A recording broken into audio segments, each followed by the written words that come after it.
Welcome to DelftStack.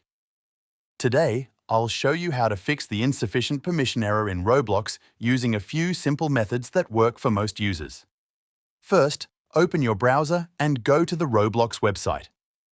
Log into your account, then click the gear icon in the top right corner and open Settings. From the left menu, select Privacy. Scroll down until you find the Other Settings section. Here, change who can invite me to private servers to everyone. Then change who can join me in experiences to either everyone or friends. After making these changes, save everything and try launching the game again. If the error still appears, completely close the Roblox application. Make sure it is not running in the background, then reopen it and test again. Temporary glitches can sometimes cause permission problems.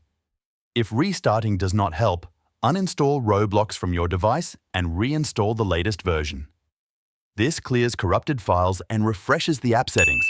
Thanks for watching.